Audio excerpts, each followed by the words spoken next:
Welcome to another episode of We Don't Die, where my goal is to give you evidence that although our bodies will disappear, we survive physical death. When we aren't afraid of death, we are less afraid of life. From these episodes, my aim is for all of us to take more risks in life, go after our dreams, have great relationships, and some joy in the process. I'm your host, Sandra Champlain, author of the international bestseller, We Don't Die, A Skeptic's Discovery of Life After Death. Today, I am super excited to introduce you to Dr. Mary Neal. Dr. Neal is a board-certified orthopedic spine surgeon who drowned while kayaking on a South American river. She experienced life after death. She went to heaven and back, conversed with Jesus, and experienced God's encompassing love. She was returned to earth with some specific instructions for work she still needed to do. Her life has been one filled with miracles and intervention of God. Her story gives reason to live by faith and is definitely a story of hope. Dr. currently lives and works in Jackson Hole, Wyoming. She is the author of the #1 New York Times best-selling book, To Heaven and Back. Dr. Neal has told her extraordinary story on The Today Show, CNN, Fox and Friends, Dr. Oz, and so very many more. And I am clear that Dr. Neal has made her life about giving you hope and promise, enriching your faith and walk with God. And I'm delighted to have you, Dr. Neal, as our guest today on We Don't Die. Thank you, thank you, thank you for being here. Thank you for having me. You're welcome. And you're right there out west now talking to us. And if you don't mind just letting us know a little bit about you and the big question of why you believe we don't die. Sure. Well, I think it's funny that you started out the introduction to your show talking about skeptics, because I would certainly have put myself in that category prior to my own experiences. I am an orthopedic spine surgeon, and as such have spent many, many years really being trained to be a skeptic. I am a scientist, and although prior to my experience I would have said that I believed in God, and I certainly hoped that it was all true, that there really was life after death, that there was something more. And I, unlike many physicians, really went through my own medical training and found that my belief that there must be something more strengthened. Many people go through medical school and their training and really subscribe to what I think is really its own religion, which is really this religion of the intellect, that science supersedes everything else and every other experience. But for me, I experienced it a little bit differently, because I found that as I went through my training, I became more and more convinced that the intricacies of not only the human body, but the interactions of humans, nature, all of the ecosystems was so incredibly finely tuned and intricate that I didn't believe that it could have come about just as a result of mere chance. Right. So before my accident, I would have said that I did think there was something more. I certainly hoped there was something more. And I had been around death plenty of times during my training and my practice, but I also have to say that I never really thought about death personally in terms of what the experience would be like, or how it would really happen. And perhaps no one really thinks about it in terms of their own mortality, but I certainly didn't, and I hadn't given it that much thought until 1999. And in 1999, my husband and I went to Chile in South America for a kayaking trip. And before you think that I was crazy to begin with, I will tell you that we were very experienced kayakers, avid kayakers. We've kayaked whitewater across the country, and that was really one of our passions. Wow. And friends of ours run a raft and kayak company and are professionals. This is what they do. And during the winters, they live in Chile, and they guide American clients down the rivers. And they've done that for many, many years. Mm-hmm. And we decided to spend a week there kayaking with them, which we did, and we had a terrific time doing it. And at the time, we had 4 young children. Okay. My youngest son was barely a year old, but we felt that they were old enough for us to leave the country. And so we did. We went down. We had a great time. And on our final day of kayaking, we had decided to paddle a section of river that's well known for its waterfalls.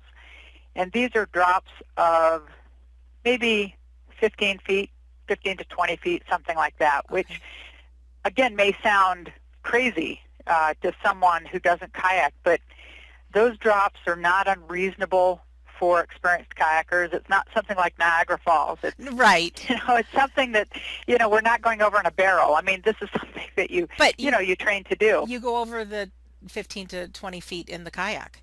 Right. Cool. And it's something scary, but that's cool. exhilarating and challenging, but it's not totally unreasonable. Right. It's been done before. On that final day, my husband actually woke up with back pain, which is something he'd never had before or since. But on that day, he had back pain, and so he actually did not go on the river with me. I went on the river with, again, these friends of ours who were professionals, and then there were a couple of other people, and we went over the first couple of drops, and that was fine. We came to the first major drop and had decided to run a smaller chute, smaller part of the river, a little bit less flow, because it was still early in the day and we were kind of getting going. And this river was such that there was tremendous flow.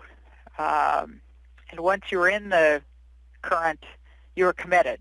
It's not like you could turn around and paddle upstream. This is a big river.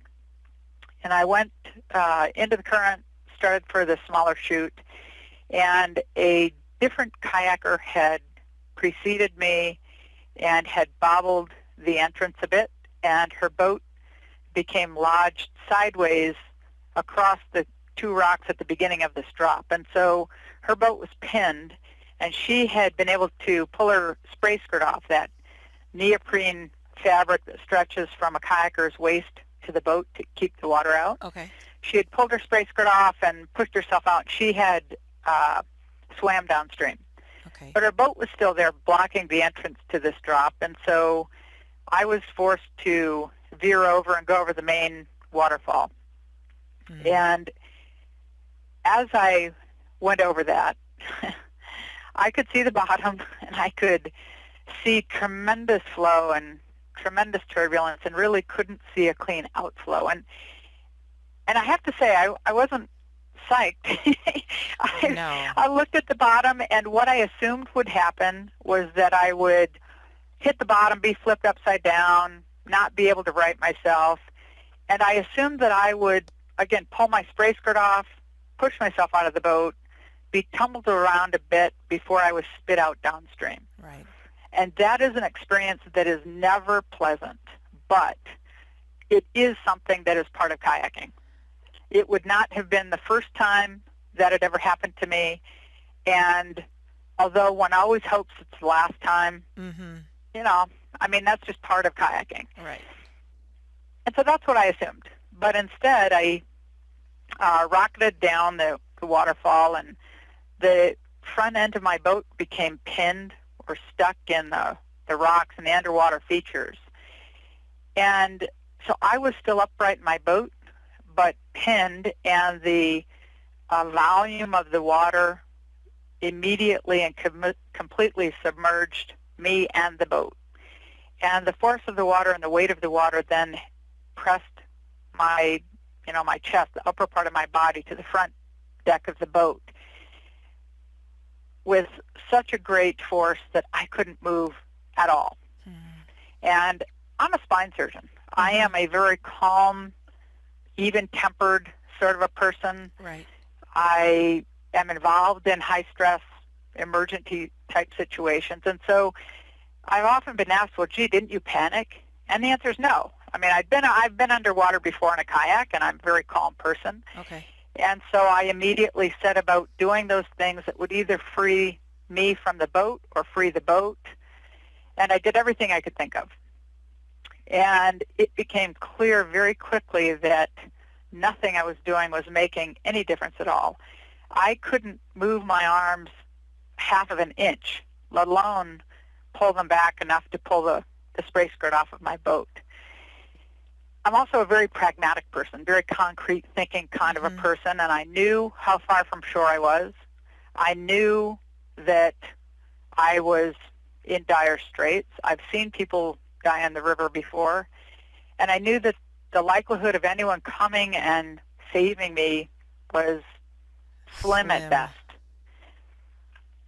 And so I made a decision at that point in time that I believe was the first thing that changed the course of my life. And I asked at that point in time that God's will be done. And I grew up going to church. I mean, I took my own kids to church. I've said the Lord's Prayer, I don't know, hundreds of times, thousands of times. And, of course, in that prayer, one asks for God's will to be done. Right. But I think I'm a very typical sort of person. And I said that prayer, and I, like most people, want God's will to be done as long as it's, sort of in line with what your I think will. should be done. Yes. And on my timetable, because I was a very self-confident, self-reliant person, and I had a pretty good handle on my life. But at that moment in time, I truly asked only that God's will be done, whatever that meant. And the moment I asked that, I was immediately overcome with a very physical sensation of being held and comforted and reassured that everything was fine, regardless of whether I lived or died. My husband would be fine. My kids would be fine. Everything was fine. And it was that word fine, not happy, wonderful, great, but fine. Fine. And it was the first of many profound aspects of this experience, because I knew that it was Christ who was holding me, and I knew that not only was it Christ holding me, but that Christ would be holding anyone who asked. It wasn't me. It wasn't that I was some special person. And as I was still underwater, we went through a bit of a life review, and it wasn't a life review like anything I would have imagined. If I had thought about it, I probably would have imagined the Hollywood version. Your life flashes across the sky, and, you see all the things you did well and all the things that you could have done better. Right. But it wasn't like that. It was profound in that we did look at events in my life that would have otherwise been considered bad or sad or terrible or, all sorts of things like that. And then I was given this incredible privilege of seeing the ripple effects of those events and seeing the impact that those events had, not just 3 or 4 or 5 times removed, but 25, 30, 35 times removed. Wow. And it was profound because it forever changed my understanding of events, how it affects us, how it affects our world or our impression of things.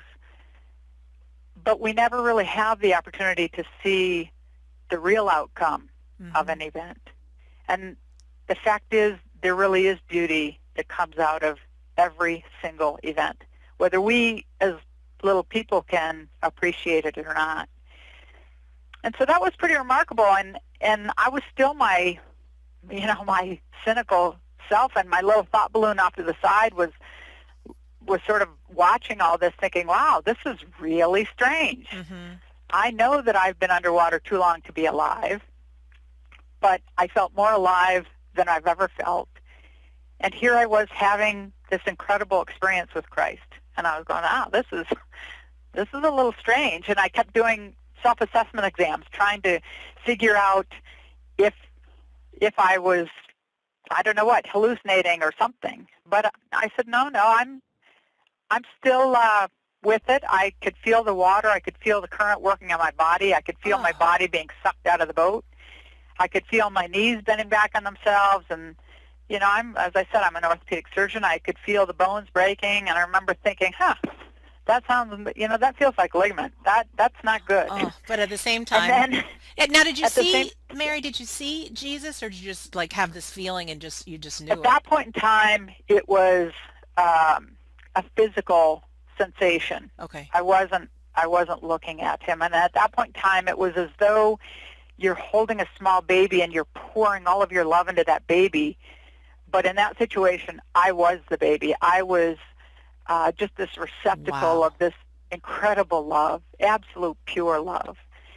And then as my body came out of the boat, my spirit separated from my body, and I rose up and out of the river, and I was immediately greeted by a group of somethings, people, beings, angels. I'm never really quite sure what to call them because those names mean different things to different people. I like some things. Yeah, some things. But they were so overjoyed to welcome me and greet me and guide me, and I knew that they were of God. I knew that they were from God. I knew that I'd known them as long as I had existed. Wow. And there was a shift in, I'm not sure what the right word is, but time, dimension, something, so that I could be with them and being led by them, and at the same time could look back at the river and watch one of the guys pull my body to the shore. And it was really interesting, is not quite the right word, but at the time I was really struck by a couple of things, one of which was surprise that, wow, okay, I guess I really am dead. And that was surprising to me. But then I was also struck by this absolute sense of being home, of being where I really belonged, as though I'd been on this long journey to Earth, and now I was home. Wow. And I was going to be able to sleep in my own bed. Oh, and we all know what that feeling's like. We do. Exactly. It was absolutely wonderful.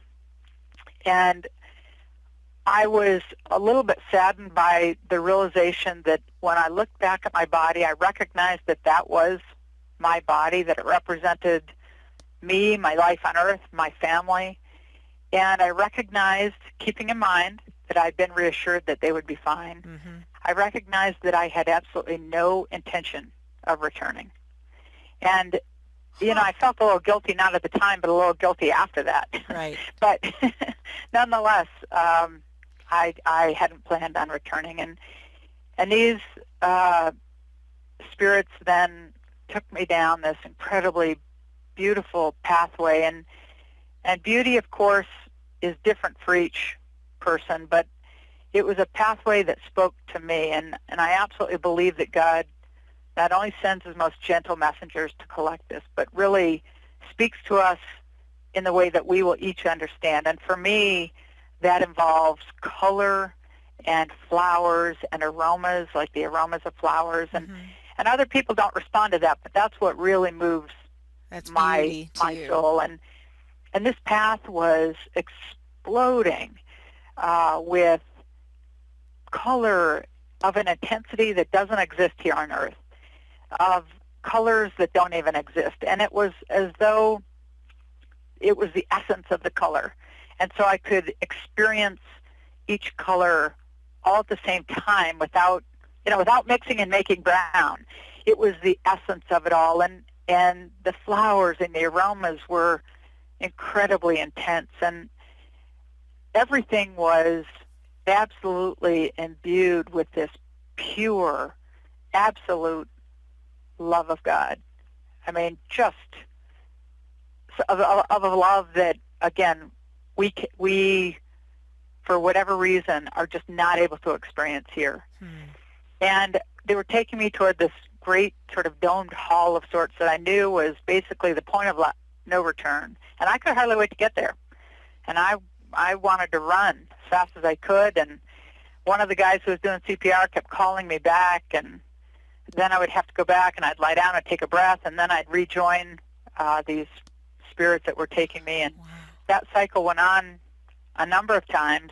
And it was interesting later on to talk to this guy and compare stories and realize that we were each equally frustrated with the other for very different reasons. But nonetheless, I kept going down this pathway and eventually got to this threshold and could see inside and see a lot of other, beings, angels running around, very busy. But when I was on this threshold, it was a really another very profound time for me, because all I had to do was think about something and I had an understanding.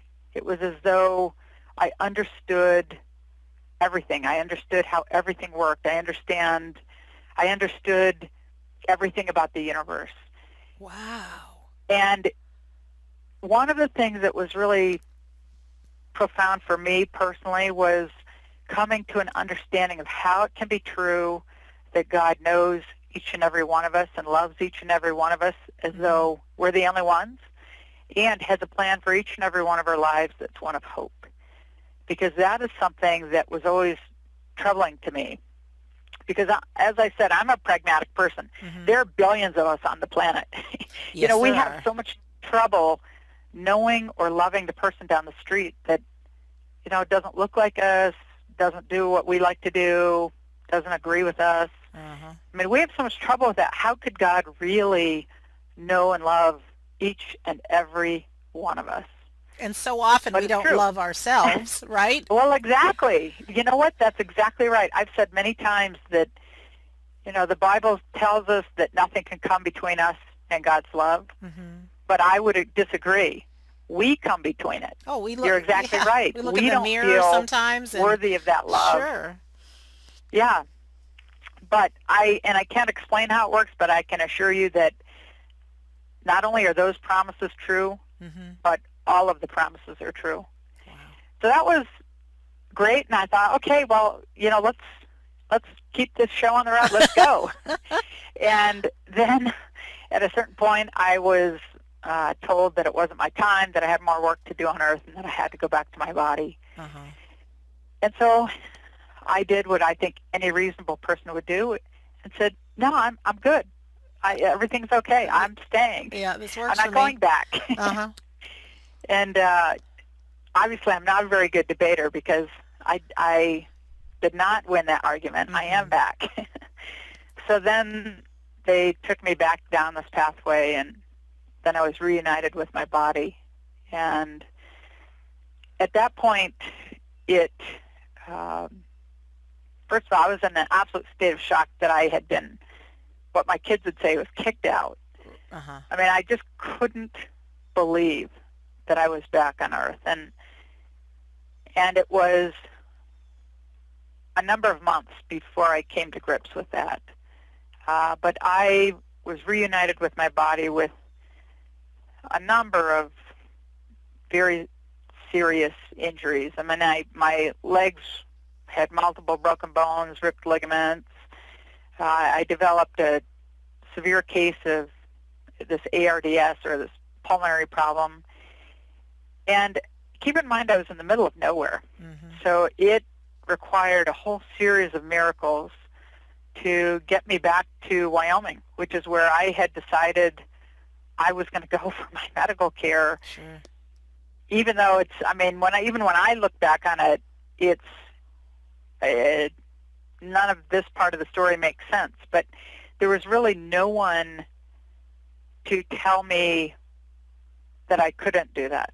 No one along the way, because I was perceived as the kind of the medical expert. Right. So that part is crazy. But I ended up being back and in the ICU for a while. And while I was in the intensive care unit, I had another couple more out-of-body experiences, but another experience when I believe I was in heaven. I was in this just beautiful field. And again, it was the same experience in terms of the most intense beauty and color and emotion and pure love. And I, at that point, it took me a long time to say this out loud to anyone, but I had another conversation with Christ, and it took me a long time to talk about it because it was so incredibly personal, and it seemed so outrageous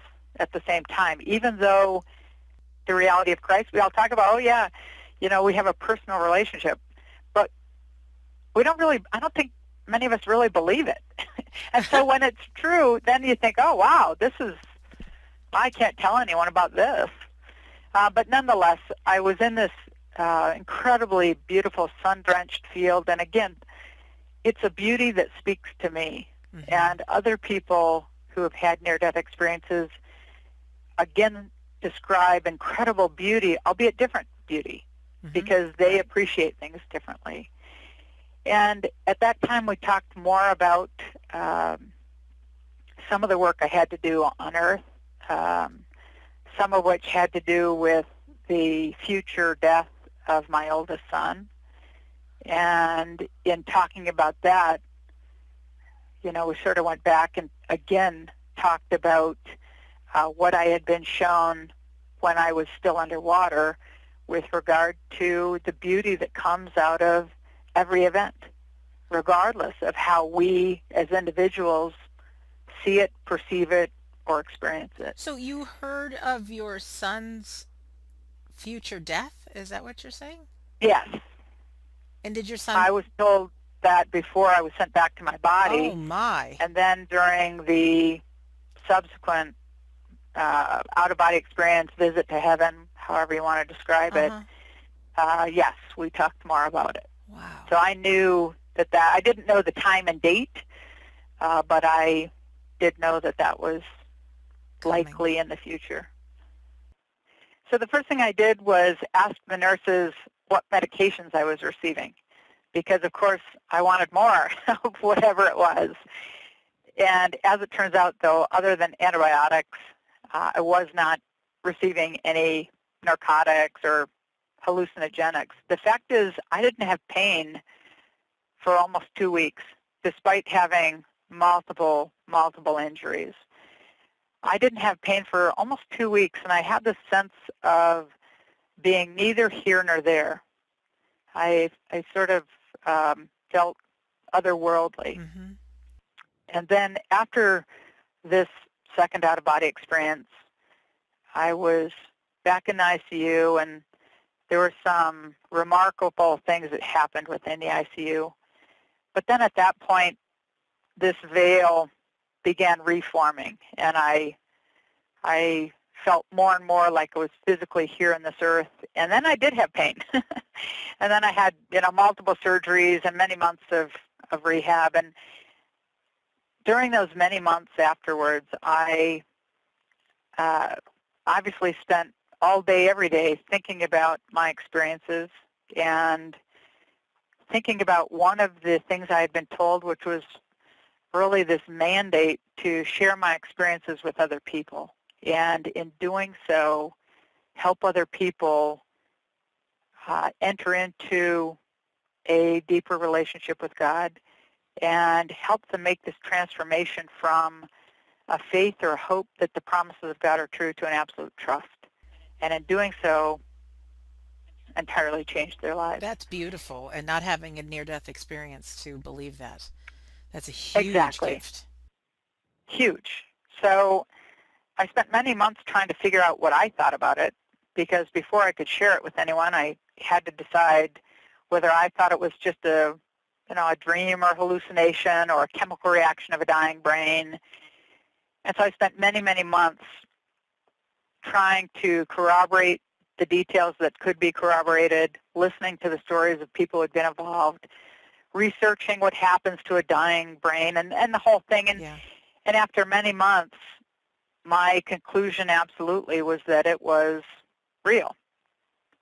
I mean, the people who resuscitated me are involved in this sort of thing not infrequently. This is part of what they do. And they are very clear on the time frame, and they believe that I was without oxygen for 30 minutes. Wow. And within that 30 minutes, there were probably, they think, a total of 15 minutes where, first of all, there were 5 to 7 minutes when they didn't know I was missing, because usually when there's a problem on the river, you're either missing the kayaker or missing the boat, but not both.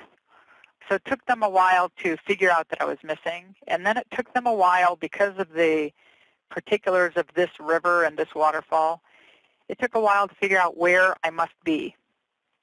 And when they finally figured out where the boat and I must be, they started to watch, because time is obviously very important when it comes to deciding whether you're trying to rescue someone or just recover the body. And from that time to the time they began CPR, not completed it, was 15 minutes on the watch. Oh my. And so I tend to focus on 15 minutes because that's the shortest objective period of time without oxygen. But even at 15 minutes, it's too long. It's too long to hope to survive without mitigating factors like water temperature or things like that. And more importantly, it's definitely too long to survive without severe brain damage. And although my kids would tend to disagree, the fact is, I didn't suffer brain damage.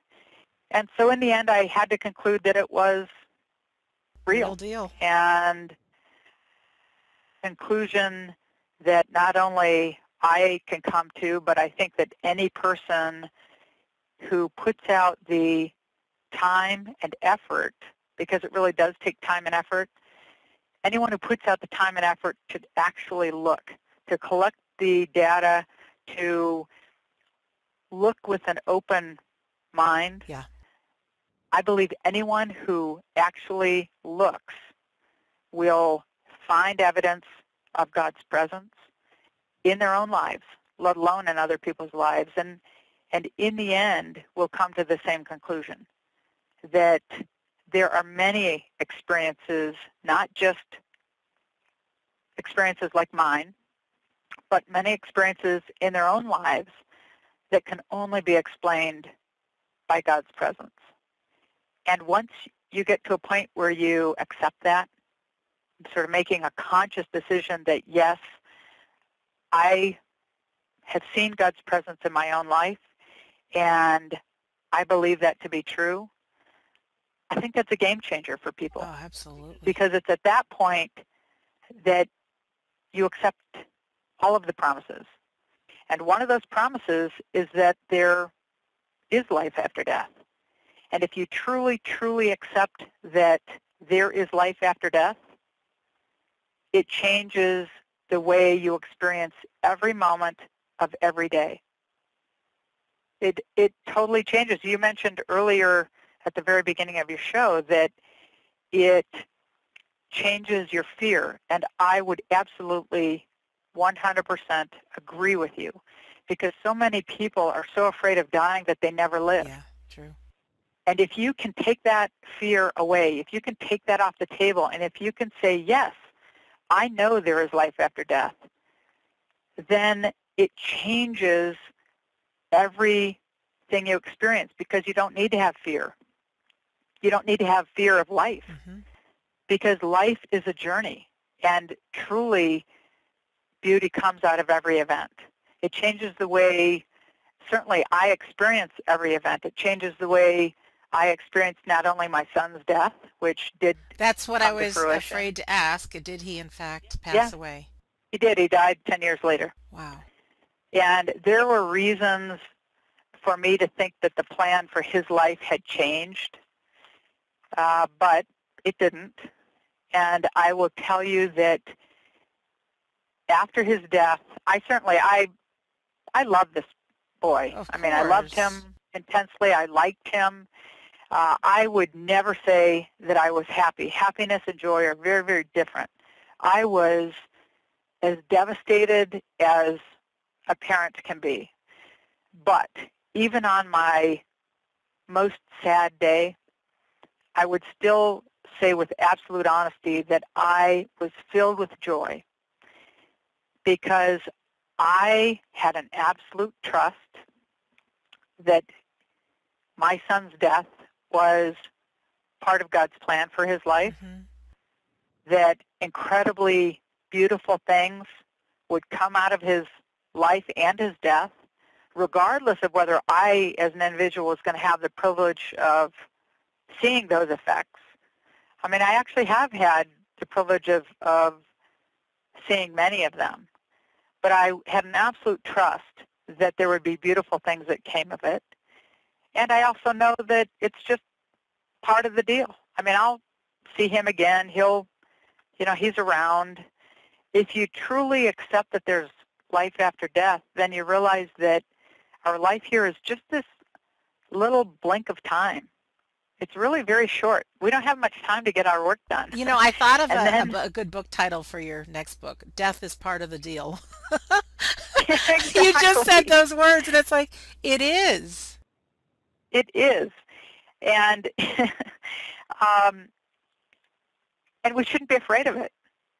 I really, I find it very interesting because people many times have asked me what my colleagues think, what other physicians think, and I say all the time that if you lined up 100 doctors and asked them if they believe in life after death, probably 97 of them would say, I don't think so. But if you lined up 100 nurses, 99 of them would say absolutely, because the nurses are the ones who are at the bedside during stressful situations. They're the ones who are at the bedside during that end-of-life period. So they are the ones that hear the stories. At some point, if you hear the same story 100 times or 1,000 times, you have to accept that there's some truth. If someone told you that Johnny's Burgers down the street has the best hamburger on the planet, you'd sort of go, oh, okay. If 100 people told you that, you would say, you know what, I'm going to go get one of those. Yeah. Those must be incredible. Oh, if that's great. 1 million people told you that, you wouldn't bother even getting a hamburger there because you would know it to be true. Yeah, I love that. And that's part of the reason I have this show, too, is I want to be the burger that everybody loves. Right? Really? Well, exactly. That's really wonderful. You gave me just a big smile. Near-death experiences are very common. Yes. Most people don't talk about them, but I personally, I'm just one individual, and I have probably listened to at least 400 people tell me their stories. And probably... And they're not all extensive. They're not all dramatic. They're not going to tell people because they think people aren't going to believe them, or they told one person and they were shot down. But I cannot tell you how many people have told me their stories, and they're all the same. The type of beauty differs, but people talk about this incredible love of God and intense beauty and the change that it made within their spirit. Yeah. Do you have any thoughts of people that are of a different religion? Like you said, the beauty in the fields and the flowers, that was your beauty. That's what came to you. Do you think people of different faiths will see what's appropriate to them? That's just a... Yes. Okay. There are fewer written accounts from other cultures, partly because there are more taboos. Right. But the accounts that are written share similarities, but yes, they're different in who greets them. They're different in the type of beauty they see. They are different, but they do exist. And I don't have any idea how it works for anyone but me. Yeah. I'm not going to pretend to know what someone else's experience is going to be like. I know that I am just a normal person, and I know what I know. And I think that God does send his most gentle messengers. And I do think that we all experience God's incredible love. But people ask me about other religions, and I have no idea. I'm not, that wasn't my experience. Mine was a Christian experience. I don't know how it works for other people. I was just curious. And I also want to tell you, you gave me like a humongously tremendous gift in the beginning when you were talking about when you had your life review.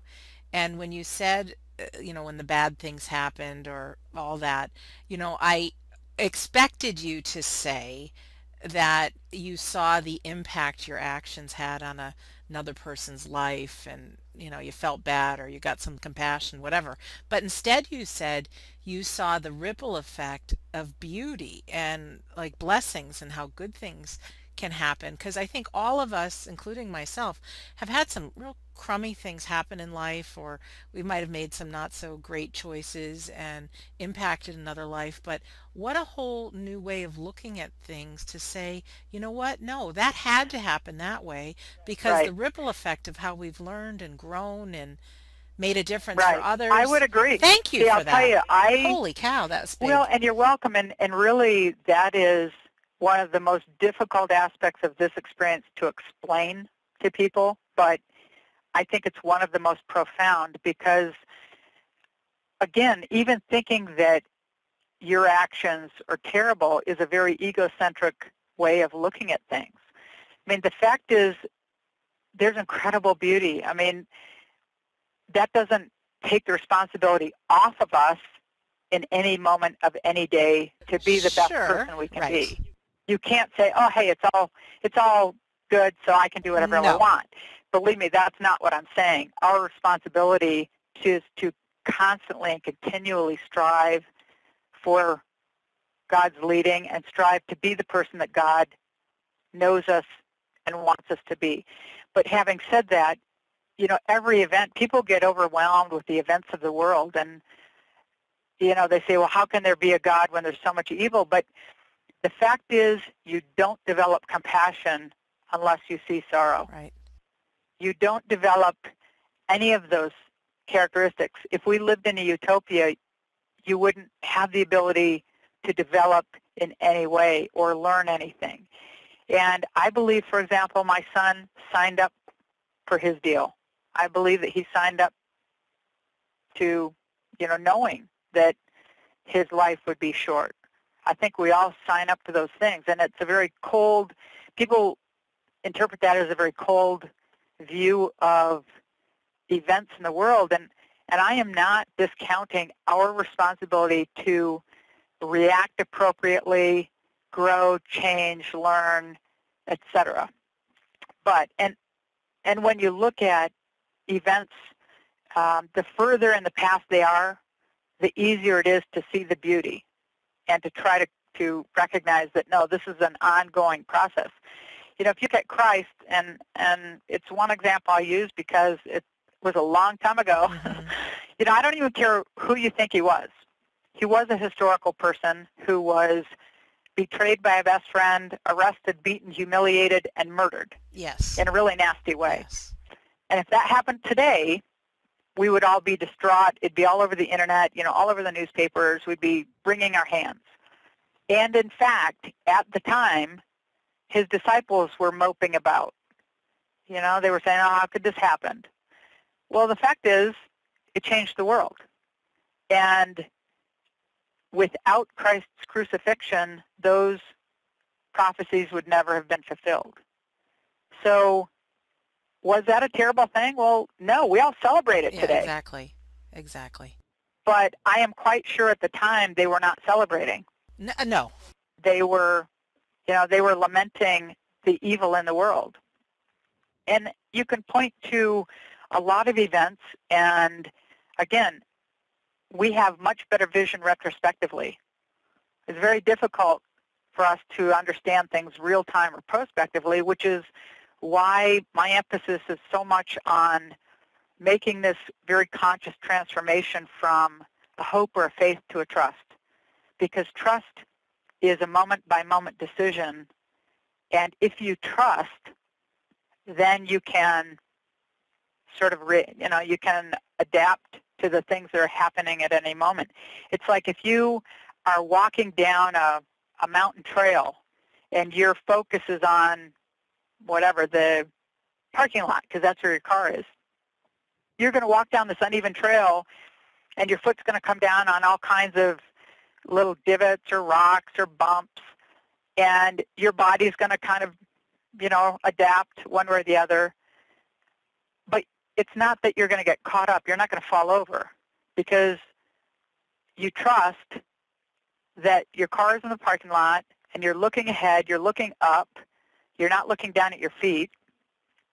It's the same kind of thing. I mean, if you have the trust that God's promises are true, one of which is that God has a plan for every person's life that is one of hope, then you can react differently to events that happen because you can trust that the beauty will be there regardless of whether you can see it or I not. love that. You gave me such a huge gift today, and so many of the things that you said, I well, truly believe. well, it's Yeah, such an incredible privilege for me yeah, to be able to share my and experiences. you talk about a ripple effect, and I trust when the final moment that you do pass, holy cow, will you see a gigantic ripple effect of how your words in every interaction have inspired people to live a better life and take more risks. And you will never see, well, maybe you will in that final life review, but wow, I am so Well, all I know delighted. is I better because this is not something I ever would have signed up for. No, no, no. And my whole journey started because of the death of my dad. I never even bought into life after death before, so I Right. have a whole new True. life and I have so much joy and so much, oh gosh, there's so much pleasure by able to make a difference with another person, and also it gives it right back to me. I feel like $1,000,000 right now. So thank you. Yes. I hope you do too. Well, I do, and that truly is one of uh, one of my great sorrows in life is that uh, so oftentimes people don't want to view the world or view events with even a sense of possibility. And it makes me great, it gives me great sadness because people could be experiencing life in a very joyful But I manner think there's instead of, those of us, I go keep ahead, I'm interrupting sorry. you because I'm so excited, so I apologize. But I think there's those of us who are out to share how great the hamburger is, and eventually they'll come Exactly. around. And like, I've got to go get that I hamburger. So I think we exactly. too just have to trust that enough of us get together with the same story that eventually people believe. I mean, people used to believe the earth was flat, and now, I mean, no Exactly. way. So it just takes time, Right. takes the messengers, and I thank you for all the sharing. Thank you, thank you, Well, thank thank you. you. Our You're time's welcome. coming to an end. Do you have any closing words? If not, I want to read your daily creed, if I may, that I found on your internet. Sure. Okay. Well, first of I all, think that's a great yeah, idea. so thank you again, Dr. Neal. Really, truly, Thank honestly, you. you just brought a huge amount of delight and joy and hope and faith and trust to my life, to my day. And thank you to our listener for listening. You can find out more about Dr. Mary Neal at drmaryneal.com. And also, I have a website, We Don't Die Radio, which I'll have more about this interview and more about Dr. Mary Neal and how to contact her. This is Sandra Champlain. I believe that life is an education for the soul and that your life here on earth truly is important. So as promised, these are some words from Dr. Mary Neal. She calls it my daily creed. I believe God's promises are true. I believe heaven is real. I believe nothing can separate me from God's love. I believe God has work for me to do. I believe God will see me through and carry me when I cannot walk. So I invite each one of us to believe that there truly is work for each of us to do, that our lives here on earth are for a purpose, that heaven is very, very real, and believe that you are not alone, even at your most difficult times.